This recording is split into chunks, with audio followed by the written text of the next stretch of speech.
Welcome to our Curious Amalgam, the weekly podcast brought to you by the Antitrust Law section of the American Bar Association. Our Curious Amalgam explores the fascinating and increasingly overlapping world of competition, consumer protection, data protection, and privacy law. Each week, we bring you leading global experts on the most compelling issues of the day. Enjoy the show. Hello, and welcome to our Curious Amalgam. I'm Alicia Downey, and the title of today's episode is What Can In-House Counsel Do to Tame the Premerger Notification Beast?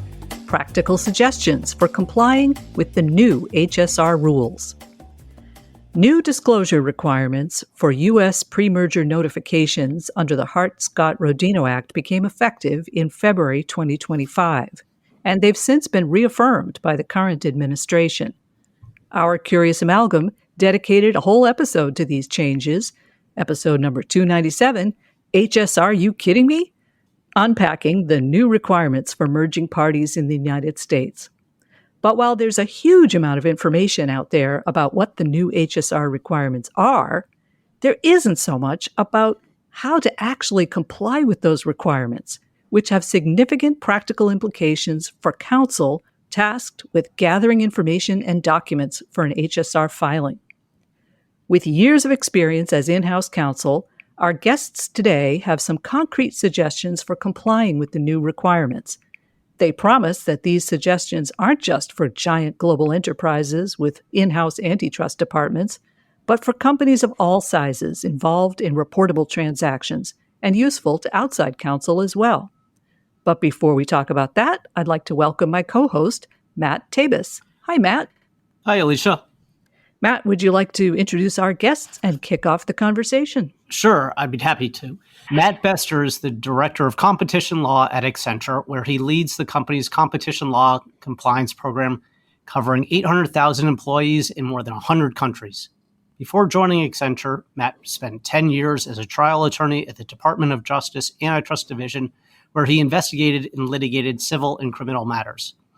We're also joined by Paul Covaleski, who has been a global antitrust and competition counsel at Accenture since 2022. Before that, he did antitrust litigation for approximately 7 years at firms in Chicago and Milwaukee. Paul is currently a vice chair of the Antitrust Law Section's in-house counsel task force. Welcome to our Curious Amalgam, Matt Bester and Paul Covaleski. Thanks for having us. Thanks, Matt. Pleasure to be here. Great. So why don't we start off? Matt, at a high level, what do you and Paul view as the roles that in-house counsel have to play in addressing the new requirements in deals with overlaps? Yeah, I think there's really two big things that we look at in the context of these new HSR requirements. The first is just given the scope of the changes, there are more and new people that we need to socialize these changes with. We need to make sure that they're aware of obligations they may not have had in the past, and those obligations exist even before we may be doing a filing, and certainly when it comes time to making a filing. And then the second is we need to do a lot of both pre-planning and then in the moment, making sure that when it comes time to getting these filings ready, we understand where to go, how to collect these new materials, reviewing things that we didn't have to do before this new form came into force. I would add two kind of high-level thoughts as well. The first might just help to provide some context as to what we're trying to accomplish with these processes that we're going to discuss today. As our team was thinking through them, really in the forefront of our mind was how are we going to do this in a way that minimizes disruption to the business stakeholders? When we're talking about ways to do this more efficiently, efficiency can mean a couple things. First, it can just mean the reduction of overall hours, which of course is something we're going for. But I think maybe more importantly, what we're going for is a reallocation of the hours between legal and business, right? It might take 50 hours no matter what, but if we can get it such that the business is only involved for 5 of those hours as opposed to 25, we've really done our job as in-house counsel. So just wanted to lay that groundwork out. The other thing, and I think this dovetails nicely into my next thought, is that I think we are really under the new regime in a scenario where there are two different sets of requirements. one for deals with competitive overlaps, one for deals without competitive overlaps. The difference in time and effort cannot be overstated. And so I think one big change is that as in-house counsel, we're going to have to make that definite decision from the outset. Gone are the days where you can kind of start preparing the HSR filing, go back and forth with the business about whether there's an overlap or it's complementary, get the NAICS codes from the other party and make adjustments. There's a fork in the road, and you have to make the decision which path you're taking at the outset. And that's something that we're all going to have to get used to. Matt, can you tell us in broad terms what changes you see as having the most impact on the in-house lawyer's job in pulling together an HSR filing under the new rules? Yeah, I think the way that we are thinking about this is there are really two buckets of changes. There are those that are kind of deal agnostic, which means that they would apply in any deal, any filing. And then there are those Paul alluded to a minute ago. There are those that are deal specific, where there's overlaps in products or services between the parties. There's going to be a significant amount more to do here. And so when we're talking about these changes, even in terms of deal agnostic changes, there are things like final documents that are getting sent to or from what's been described in the rules as the supervisory deal team lead. Those are new changes. Draft documents that are sent to any board member also would need to be produced. And those things apply whether there's overlaps or there are no overlaps for the deal. Where there are overlaps, there are things that are deal specific here. And those go into producing documents from offices within the company or places within the company that we didn't have to do, certainly in as much detail and as much depth as we would now. Those are regularly prepared CEO reports that would have relevant information to the deal, board reports, information about overlapping directorates, detailed customer and supplier information. All of these things are deal specific where there are overlaps and going to be really important to do a fair bit of pre-planning on. Well, let's get a little bit more in depth about the deal agnostic changes first. Now, the prospect of producing draft documents makes every lawyer more than a little nervous. Another significant change is that companies now have to include, as you said, competition documents provided to a supervisory deal team lead. That's not a legal term of art or a concept that every company is familiar with. How do you suggest in-house lawyers approach this new requirement? Yeah, it's a really important point, Alicia. This is a certainly a big change from the past. The supervisory deal team lead is described as somebody who's got the kind of overall responsibility for the strategic assessment of the deal, who is not otherwise an officer or a director. This, depending on the organization, can take several forms. Often that will depend on the size of the organization, the number of deals that an organization may be doing, the level of layer, the number of layers that an organization has. But at the end of the day, there are some common threads, I think, that run through who should be considered a supervisory deal team lead. This is typically going to be somebody who's got the authority to make the yes or no, the go or no-go recommendation to the board for final approval of the deal. It may also be the same person who's the day-to-day manager of the deal, who's on the ground negotiating. Again, it's really going to depend on the scale of the organization. Those roles may be collapsed or they may be broken out. Certainly for larger organizations, they often have more complex corporate development teams, and so those might be separated. Where they're not, it could include those different roles are collapsed into the same person, and that person would be considered the supervisory deal team lead. The other point here that I think is important to keep in mind is that competition documents sent to any individual board member are also going to have to be produced.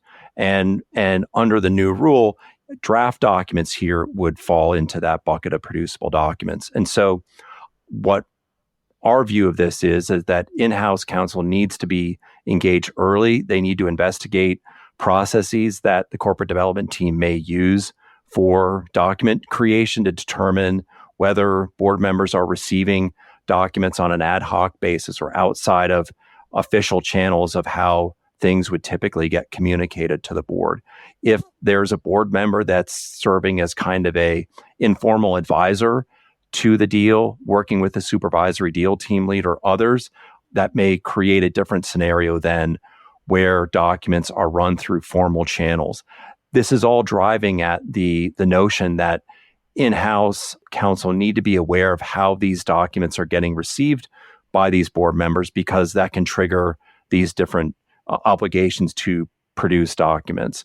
So it's going to be really important to dig in a way that we may not have done so in the past, at least in this detail, and make sure that you have a clear sense of how those documents get to board members ahead of any time pressures of filing.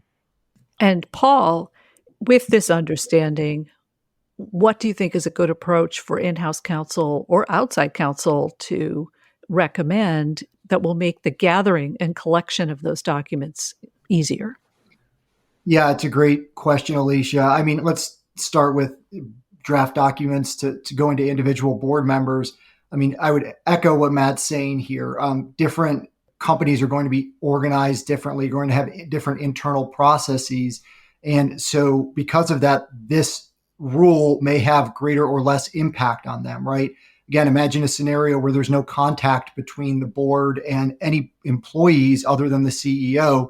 They log onto their board portal, get the documents. As a practical matter, there might not be a mechanism for them to even receive draft documents versus some of the other scenarios Matt just discussed. And so you need to, from the outset, get an understanding of this, because you don't want a $1,000 solution to a $10 problem or a $10 solution to a $1,000 problem. It's really going to have to be dependent and proportionate to the extent this is a practical issue. Now, if you are in a situation where board members may get documents individually, I think you'll have to probably take steps at trying to preserve those documents. You will have to do that. Again, there are several different solutions you could look at implementing. I think some of them will be similar to what you would do with an SDTL. So, for example, you could ask them to make a deal-specific mailbox or a deal-specific folder and make sure that the board members understand that they have to meticulously and in real time put communications and documents in those folders so they're easily collected and preserved.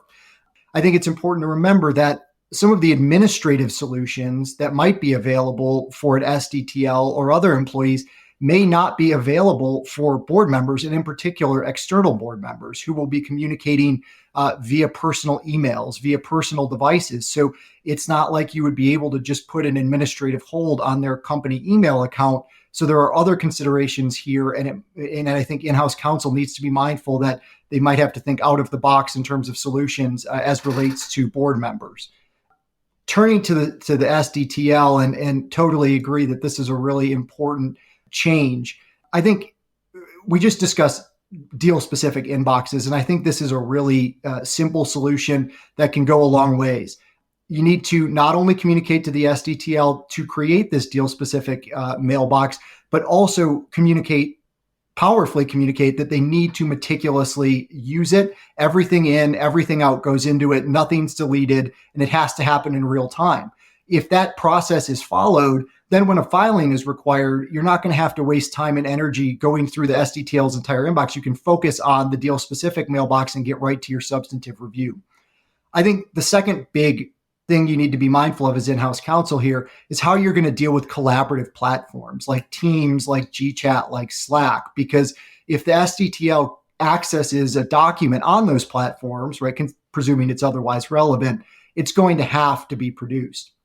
I think it's very important here, just as we were talking about with board members, for in-house counsel to take time at the beginning to understand how the SDTL is going to use those collaborative platforms from a practical perspective so you can develop a proportionate response, right? The SDTL, by definition, is a very senior person. So they might not have access to, I'm going to use Teams as an example here, but might not have access to Teams channel in 5 years. In that case, the solution might be to just not give them access to the deal-specific Teams channel because it doesn't provide any tangible benefit and guards against some type of inadvertent own goal. Conversely, the SDTL might be very hands-on and want to get in there and dive into the documents. Of course, the priority is for this person to be able to make the strategic evaluation of the deal. So we're not going to go in there and change their ways of working. We need to figure out, I think, how to produce and preserve documents within the confines of those practices. How do we do that? I think there's a couple solutions, which again are on a spectrum of intrusiveness. If the SDTL rarely accesses documents on Teams, for example, you might just be able to ask them at the end, right? Tell them they need to meticulously track which documents they access. But the reality is if they're only going in once a deal to look at something, this might not be too heavy of a lift. Conversely, again, somebody might really want to get in there and is in multiple documents every day, and you might have to look at a more administrative solution, such as instituting a litigation hold on the entire deal-specific channel within the broader platform, or perhaps pulling metadata on the documents to determine whether the SDTL accessed them during the course of the deal. So you identified 4 deal-specific HSR changes with potentially significant impact. New requirements to produce regularly prepared CEO reports and any board reports containing relevant information, disclosures about overlapping directorates, and detailed customer and supplier information. Matt, can you talk about what advice you have for tackling the first 2, both of which call for the production of documents? The new rule requires parties to produce regularly prepared CEO reports if they discuss competition-related issues involving the overlapping markets in the deal, as well as whether they were produced within 1 year of the filing. And so those regular reports are things like annual, quarterly, biannual reports. I think that's a pretty clear. We have a pretty clear idea of what falls into that bucket. The challenge is then looking in terms of this look back window, this 1 year look back. There will be situations where documents that meet this regularly prepared reports definition have been prepared well in advance of the filing and maybe even in advance of the negotiation of the deal, the signing of the deal, et cetera. And so it's going to be really important to create some processes that help mitigate these challenges. Some ideas are working with the CEO's staff ahead of time to make sure that the staff understands the full universe of regularly prepared reports that the CEO receives, socializing that well ahead of time that there's going to be a need to collect these documents. There may be a need to conduct a preemptive review of the regularly prepared CEO reports as well. So that's the CEO reports. Then in terms of the board reports, the new HSR rule imposes the same requirements on board reports as CEO reports, with one exception. Instead of requiring only regularly prepared reports, the rule requires production of any board report discussing competition in the overlapping market.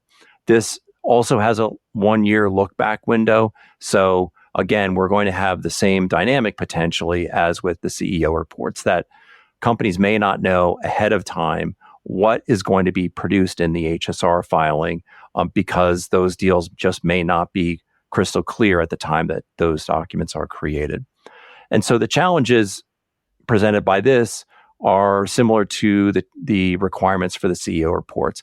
They can be amplified if processes aren't followed because the requirement is not limited to regularly prepared reports. The process, though, I think is very similar. And so looking at the way you would set up that process for CEO reports, I think can be also used for board reports. And some suggestions might be working with whoever prepares the board materials early on to understand the full universe, socializing that group to these new requirements for the HSR form, determining whether you need to do a preemptive review of documents as well, and who's going to conduct it, who will review the board reports when it comes time to make the filing.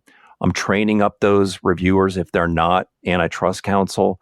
Paul mentioned being really smart about organization, and I think that applies here as well. Organizing board files in an easily accessible and navigable manner in real time will be so helpful down the road when it comes time to getting that filing pulled together. Doing audits of the board's documentation is going to be important too, to make sure that the sweeps that you're doing really are in line with these new requirements, and then trying to identify gaps that exist. That's very helpful. Another new requirement is the disclosure of whether any board member of the acquiring company sits on the board of a competitor in the same line of business. Presumably, the agencies will use this information to identify potential violations of Section 8 of the Clayton Act, which generally prohibits interlocking directorates subject to certain caveats. What should in-house counsel do to prepare to disclose this information? Paul, what should they do if they discover an interlock that doesn't fall within one of the statutory exceptions to the Section 8 prohibition? Really, I think there's two buckets here, the policy side as well as the kind of tracking board affiliation side. From the policy perspective, one simple solution is just limit the number of external for-profit affiliations your directors can have, right? The less of external affiliations, the less chance of an overlap. Another solution is to limit the types of companies that your boards of directors can have directorships with. And in particular, requiring that they're outside of your ecosystem, right? What I mean by that is that any company is probably more likely to acquire other companies, even if they're not direct competitors, that have a vertical relationship or offer complementary services or generally are within the same industry. Conversely, they're less likely to acquire a company that is not involved in their industry whatsoever. So if you have directors that are on boards of other companies that are outside of your industry, then the chances of you acquiring a company that have overlapping NAICS codes with those other companies the director sits on is actually quite low. So again, this is a little bit more expansive than just a prohibition on being a director on a company that's a direct competitor, but I think gets at some of the HSR disclosure concerns. Now, of course, we don't want to let the tail wag the dog here. It's very important that you put on your board who you think needs to be on your board, but all things being equal, this could help reduce the burden. From a practice point of view, I think really this just comes down to tracking things and tracking them well in real time. So when somebody joins your board, you should be examining what their external affiliations are and taking note of what industries that those companies are part of. You note it down. You can do the same process when a current board member wants to join another external board, and you can supplement that all by making sure everything's up to date on an annual or biannual basis. That way, when it comes time to file, you don't have to start doing research on 40 or 50 companies to see if they overlap with the target. Rather, you can just look at your information that you have and begin the process of determining whether the target overlaps with anything and putting together that disclosure. To your question about what should you do if you discover an interlock that doesn't fall within a statutory exception, one, I'll lean on my in-house counsel role here and say probably contact outside counsel. I don't know if I would want to be navigating this alone, but I think you can be guided by the remedies that the agencies have been seeking, even under AAG Cantor and Chair Khan, who were aggressive on the Section 8 side of things. The remedies were that the director has to step down in one of their roles. And so if in the process of due diligence or whatever, it becomes apparent that the target is going to have a NAICS code that is the same as another company that one of your directors sits on the board of, I think the best way to do that is not overreact and think about what is the process for disclosing this. Is there a way to kind of proactively cut off any adverse consequences? So I mean that both internally, you want to be sensitive towards the director and try not to blindside them and have the deal go through and then say, hey, you have to leave our board, but rather socializing them earlier to the fact that, hey, the target plays in this industry. We might have an issue here. And then likewise with the agencies, if you're certain that there's going to be a Section 8 issue, one thing you could consider is proactively addressing that in the filing itself. Hey, we have a director, we have an external director. There was no Section 8 issue because we didn't previously play in this space at all, but now we've acquired a company that does. We're recognizing that there might be a Section 8 issue and proactively, telling you that the director is leaving one of their board positions. Of course, you don't want to do that if you're not certain, but it would be one way to proactively cut this off and perhaps decrease regulatory scrutiny. We'll save the most challenging change for last, or at least I think it's a challenge, and that is the new requirement to disclose total revenue for each overlapping product or service from the prior fiscal year, the top 10 customers by category for each overlapping product or service, and the top 10 overall customers for each overlapping product or service. Paul, what's your view from the trenches about these requirements? So my view from the trenches is that, unfortunately, you're just going to have to do the work here. There's no shortcut. There's a couple things you can do to, I think, help and get ahead of things. But at the end of the day, you got to go pull the data and you got to review the data. And again, there's no kryptonite to make those requirements that much easier. I think there are, again, a few steps. The first thing is enlist the help of your due diligence team and your colleagues. In particular, as relates to something like supplier agreements, those are not necessarily going to be self-evident from a 10,000-foot level. And your DD colleagues are going to be looking at those types of agreements anyways. So you can work with them, flag this issue for them so they can let you know early. I think more broadly, one thing you can do is think about providing a list of questions or issues to your DD colleagues more generally to be on the lookout for as they're going through this. Because again, as we've talked about, understanding all this early is the key. So you want, as soon as those documents hit the data room, if you can get eyes on these issues, you're going to be in a better position. The second big thing is proactively try to think about how you're going to define customer categories. Alicia, as you said, you have to provide the top 10 customers by category. And I think one thing that practitioners could really benefit from is additional guidance on what the agencies mean by category.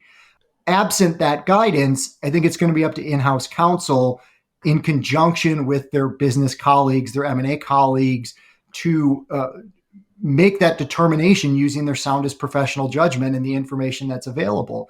And the reality is that definition is going to make an enormous impact on the overall burden, right? If you have 2 customer categories, you're going to be producing information on 20 entities. If you have 20 customer categories, you're going to be producing on 200. So this is a really important decision.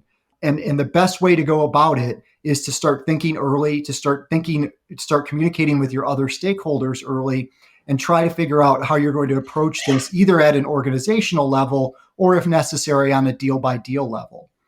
Finally, I would just flag to reach out to whoever keeps track of revenues, right? Finance team, treasury team, whatever the nomenclature within your organization.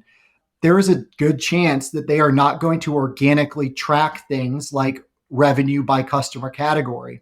And so you could be in a position where you're reaching out thinking all they have to do is pull a report for me. But in actuality, what they have to do is piece together a bespoke report from all sorts of different databases and data sets. And to level set expectations, it's going to be necessary to know which situation you're in from the outset. So again, no shortcut here, but hopefully those 3 things would help ease the burden and make things go a little bit quicker when the time comes. All of your suggestions are going to help ease the burden and make things go quicker if everybody cooperates. This has been a great discussion. If anybody wants some more information, more details about Matt and Paul's ideas, they will be publishing an article about this very topic in the next issue of Business Law Today, published by our friends at the American Bar Association Business Law section. We'll have a link to the article on the episode webpage. Now, before we let you go, Matt and Paul, we want to get to know you a little bit better as people. So can you each tell us something interesting or unusual about yourselves that's completely outside of your professional life? Matt Bester first. So I, in my younger days, started a company offering downloadable audio walking tours of Washington, D.C. So I researched, recorded, drafted the scripts, et cetera, for 5 different audio walking tours that are downloadable. It was really fun, super interesting to learn a little bit more about Washington and different landmarks and events that took place, and just a fun way to explore the city. Very entrepreneurial, too. Paul, how about you? One thing I'm very passionate about is history, and I sit on the board of directors of the Wisconsin Historical Foundation, which you can think of as a state historical society. And next month, we're breaking ground on a truly astounding state-of-the-art history museum that's going to be on our Capitol Square. We're using the architecture firm that was the lead architect on the Smithsonian's Indian American History Museum and the African American History Museum. Our exhibit designers were likewise the folks that led those projects, as well as the American Holocaust Museum in DC.